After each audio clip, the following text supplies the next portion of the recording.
All right, everybody. We are ready for our next presentation. Next up, we have none other than Jamie Bounds, one of the lovely hosts of today's event.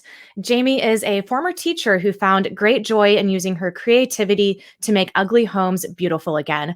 She now enjoys working with her husband, Chris, in educating people about the benefits of real estate investing and managing their portfolio of short-term and long-term rental properties. Jamie, I am super excited to not only have you here today, but to have you guys be hosting this event. It's been awesome so far. The floor is yours for about the next 30 minutes, and I am excited to hear what you have brought for us today. Thank you. Well, today I am going to take you on a crash course of short-term rentals, specifically Airbnb and Vrbo. I just actually learned from a commercial I've been pronouncing it wrong this whole time. It's Vrbo, not VRBO. But I'm going to give you expectations and tips in setting up your first property. Or if this isn't your first property, maybe you can learn something new to add to your tool belt. So I'll just start with a story. I love starting with a story about how I was introduced to short-term rentals.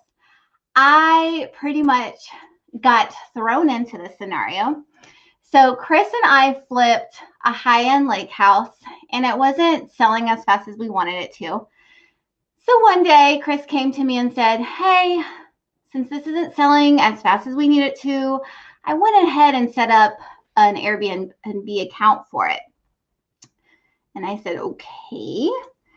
And then, in great Chris fashion, he dropped another bomb on me and said, well, we already have one booking in 2 weeks. I don't really know how that happened. To which I replied, what? Is this even allowed in this subdivision? There is nothing in that house except for staging furniture. We need a fridge, internet, supplies. And bonus, I don't even know the first thing about an Airbnb. So that's just the thing about entrepreneurs. They just go and ask questions later. Chris is an entrepreneur by nature, but I am not. I firmly believe that everything is figure outable. There's actually a book with that title that a friend gave to me, and it's amazing. But needless to say, the next 2 weeks were quite stressful, and that's an understatement. I had to learn very quick after Googling and networking with other investor friends who've had experience with short-term rentals and were kind enough to share some of their materials with me on how to set it up and what to expect. I was able to set up our first Airbnb in under 2 weeks. So that being said, it has since paid off. Short-term rentals are just another great avenue to generate income. It's a great business model, and it could be an alternative exit strategy if your flip isn't selling like ours wasn't. And right here, I just have two pictures of 2 of our properties, just to show that one's, your standard stay, one's luxury. They both cash flow, both great properties. So I'll be kind of referring to just a couple of our properties throughout the slideshow. So I'm going to take you through some tips. Managing short-term rentals is super seamless if you follow some simple tips. It is really exciting. Some people are intimidated by it, but it can be done with systems in place. So I'm just sharing some things that have helped us. I know I have much more to learn, but we've been enjoying the income that our short-term rentals have been producing. So like long-term rentals, with short-term rentals, you can choose to manage it yourself or outsource the management. Once I get over 5, I may look into outsourcing. So what to expect with a short-term rental? Just know that there will be vacancies. Your property will likely not be booked 100% of the time. We like to have at least 20 days booked per month. That's our target. and you should be seeing 2 to 3 times the income you would receive for a long-term rental. So it's like I said before, it's very easy to manage when you have systems in place, and I'll get into some of those systems shortly. Know that there will be maintenance issues, unexpected repairs. Just like with your long-term rentals, stuff always comes up. And with vacation rentals, yeah, of course, it's always on a Friday night. There will be, I'll just tell you how to mitigate that later as well. And then finally, you have to switch your mindset from housing to hospitality. So be hospitable. Short-term rentals are all about the experience from the time the guests arrive until they walk out the door.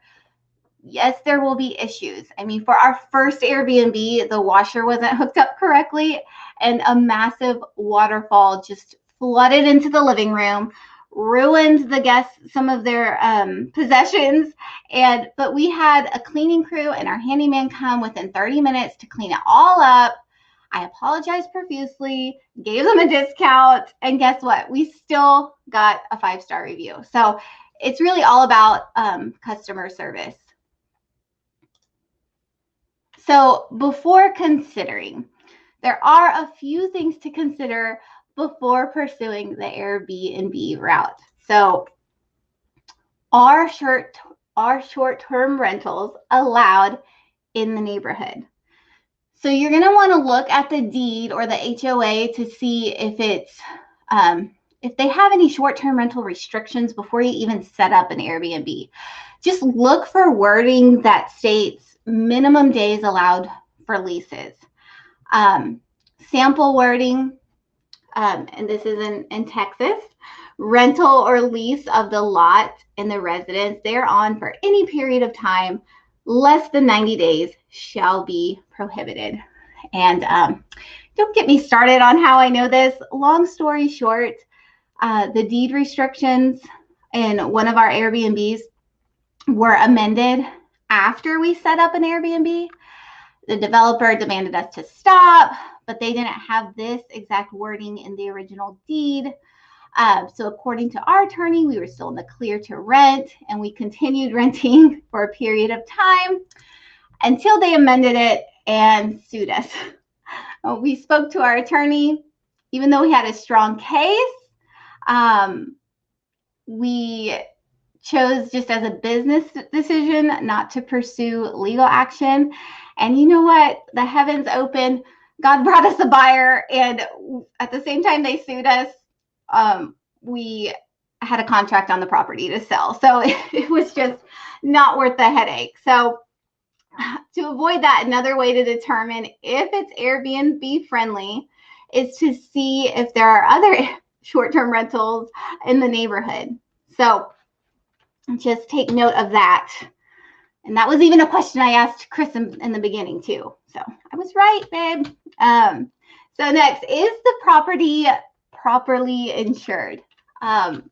Both platforms actually offer damage liability in addition to a deposit. So you need to determine rates of private versus the site's liability insurance, and just like you need a certain policy for a flip or a vacant house or a long-term rental, you need to make sure you have the right policy for a short-term rental. That is just very important. So set up on multiple platforms. I set mine up on Airbnb and Vrbo, but you can set up as many short-term sites as you choose. Since I was newer to it, I just didn't want to, juggle all of the different sites, because, when someone books on one site, you have to block off the other site. But there's also, and I get more than enough bookings from these two platforms, so I didn't really need another platform. But one I'm actually looking into, another investor friend of mine told me about, it's called Furnish Finder. And on the slow months, like it's pretty slow. December through February for us on some of our properties. And she is able to get 30-day bookings from traveling nurses. And it's just been kind of really popular during the pandemic. So that's one thing I'm going to actually look into. Another thing you need to do is adjust your booking settings to your liking when you set up the property. Both platforms are very, very great at walking you through the actual process of setting it up. So are you going to put on instant book? You do want to pre-approve them. A minimum amount of days. I usually put a buffer there just for extra COVID precautions in between bookings. You also need to determine your rates, pull comps by searching the same area to see what similar properties are charging per night. Just treat your short-term rental as you would a long-term rental, as far as determining how much to charge by looking up in the area, similar square feet, bathrooms, bedrooms. And Airbnb and Vrbo have suggested rates I'll get to later. And then finally, just know your break even. You'll need to know what that is because it's going to give you an idea of what your projected cash flow would be and if it's worth it. So a couple other things, are utilities on? Make sure you add internet service. We have smart TVs, so we kind of save on cable, and the guests just log into their own accounts and stream shows, so you can save money there. I have a house manual, and this is what you post on each platform, and it includes expectations and rules for your guests. I mean, you always got to have rules. I also make sure I have a welcome folder that includes this at each property as well. And the welcome folder includes house rules, and you can always find these examples on Google or Pinterest. They have them everywhere. Checkout procedures, Wi-Fi info, places to eat, and things to do in the area. These are really great to have on your listing and in your welcome folder. People need to know the places to eat and things to do. Just think about when you travel, you kind of look for the same thing. Storage closet. You need to have a storage closet and keep it locked. This is for housekeeping and maintenance. I keep a lockbox on this door with a key for my housekeeping, but also in case for some reason I can't get in touch with housekeeping and the guest needs access. It is very rare for guests to have access to the supply closet. I mean, just think about how tempting it is passing all of those housekeeping carts with supplies at a hotel. I mean, I keep mine locked, so you might have stuff missing. But lock boxes are really my best friend. I have 3 of them at one property. I really don't want to send a locksmith out there. I have one for the supply closet, 2 others outside, one for the guest, one for housekeeping. We also use August locks, which is just an automated keypad door lock. But I always have a lockbox out just in case Wi-Fi is down or if it malfunctions. A Ring doorbell. You also must disclose if you have any cameras on your property. This is just a great thing to have upon check-in. I use it for check-in. I just make sure the number of people match the number on the reservation and that they don't bring pets. I never look at the camera afterwards. Don't be a creeper unless I suspect a party or a neighbor complaint or something. Supplies, Amazon Basics, Prime. I hate to shop. I love the easy processing of clicking and shipping and unboxing at the property. So I ship directly to the property, just make someone's there. Like I have my team go over there and unbox. I'll just save you research. Amazon Basics brand is a great brand for Airbnbs.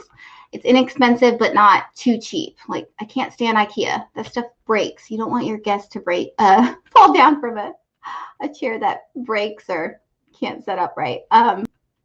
So you can just Google, search on Pinterest for a room by room list of what you need for each room. Also, another great recommendation is to look for furniture outlets in the town of your short-term rentals. You don't want to go to each rental or gather your whole family to move stuff in there and set things up and build furniture. Just find a furniture outlet store. That's what I do. That delivers and assembles the furniture, so you don't even have to worry about it and just avoid the headache. And then templates. It's very important to have templates set up, systems set up. And there's also just systems out there that automate all this for you. I just didn't want to pay for it, and it's pretty manageable for me. But I think there's one called Smart B&B that will just automate all this for you, so you don't have to do anything. But I just have templates saved on the platforms for check-in procedures, check-out procedures. I also have a what to bring email before they arrive, because on some of my reviews, they were saying, hey, there's no charcoal here. So I just, things that I don't include as what I think are essential, I just add, hey, you might want to bring, you need to get a fishing license, your boat, just water toys, just, so they know what to expect. Then finally, kind of like Ian said, professional pictures are an absolute must. I have an example of my little competitor right here. It's, you just have to remember, just like with retail listings, a picture gets people in the door. It needs to be inviting to get them to click on your property in the search. No iPhone pictures. The only iPhone pictures I include on my listings are pictures from the guests or updates like a fire pit. Make sure the phone pictures are after the professional pictures. The more pictures, the better. Actually, when you go in and edit everything, it refreshes your search. Haley, how am I doing on time? I think my timer is off. You're doing great. Well, that doesn't tell me how much time I have. 10 minutes. 10 minutes. Okay. So build your network. Facebook networking. It's a thing. It's building your network is actually the most important tip. I found all of my people from Facebook. So especially if you don't live in the area of your vacation rental. So find a 5-star cleaning crew, find a great handyman. I mean, my cleaning crew and handyman, they're the backbone of managing my Airbnbs, really. So my housekeeping crew, they're also the ones who let me know how the guests left the property, so I can actually write a review for the guests as well. And make sure you have all the people on hand in your phone to call. The electrician, an HVAC company, a plumber, you need that. And again, I found all these people just on Facebook, and I call and just kind of gauge how they are and if they're open 24 hours without a crazy price. So maximizing your profits. One way to do that is you can increase your cleaning fee. A great way to escrow maintenance costs. It's just another tool you can use. I learned this very quickly, especially if you're renting a property for the first time. You'll need to iron out some kink, and there'll be unexpected expenses there. So I increased the cleaning fee for that. It's a great way to cover that cost. And then if you don't need maintenance, it's just, extra profit for you. Also, go through the calendar and increase pricing on all the holidays and big events of the calendar year. We learned that. We learned we could have made, double on spring break. We just didn't block out all the spring breaks. So spring break, graduation, typical school holidays. Also market specials on social media for the slow months, which is what I did for one of our properties right here in December. And I'll even extend this to whoever's watching my slideshow. If you're interested for a little getaway in Livingston, in Lake Livingston, just let me know. Let's see, turn on smart pricing to get bookings. And this is just on Airbnb platform. To get bookings in the beginning, it will help with visibility and bump your listing up to the first page of the search. So set a minimum for smart pricing, and then turn off smart pricing after you get your reviews, because Airbnb will likely undercut you because, you know, they want bookings. So post different rates on the competing platform as well. So my rates are different on Airbnb and Vrbo, and I just, you know, kind of test out the rates that way. Great reviews. It's simple. Those equal more bookings. In the beginning, I let my friends and family, I mean, they're going to ask you anyway. So friends and family, you know, want to stay at your vacation rental. So I'm like, sure, just leave me a review. So when you're first getting started, I mean, that helped me get to Superhost and Premier Host faster because I had some family friends stay there, and I just give them a massive discount and they give me a review. So there are great benefits for Superhost and for Premier Host. It automatically gives you credibility. Your listing appears on the first page of a search, and all you need is at least an 80% or 5-star reviews, 4.5 or higher, or you need to be booking a lot as well, like pretty consistently for them to give you that status. So this is just an example of potential earnings from one of our properties. It's our smallest Airbnb. It's only 700 square feet.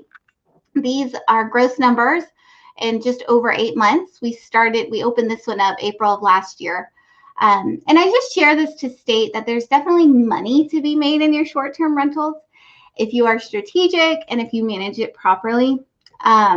So that was pretty nice, but that's all I really have for you. So hopefully you learned something new about short-term rentals. That was a really fast crash course. And I don't know if anybody's interested, but I have compiled an Airbnb packet full of all this info along with my checklist, house rules, room by room supplies, stuff like that. If you're interested, just comment below and we'll see how we can get that to you. All right. Did you hear that? She's giving away stuff. Yeah. And if you ask me stuff about Airbnb, I really don't know much. I just acquired the property and Jamie handles all that. So Jamie, we've got a question here. Charlie Cameron is asking, do you use Price Labs or any other smart pricing tool? No, I haven't. That's because we've never really had a problem with bookings. I think I'm going to look into that just because right now it's kind of slow and that's kind of unusual. So I was just talking to Chris about that I'm going to look into more tools because I want to get some more bookings. All right. Well, we got several folks in here interested in the packet. Let's see. We got Latanya, Charlie, Haley. Haley wants a copy. We got Pam. All right. So I think you let the cat out of the bag there. Cool. Here, actually, Haley's got something, and I know we dealt with this. What type of complaints have you dealt with, and how do you fix them? Well, gosh, I have a whole list.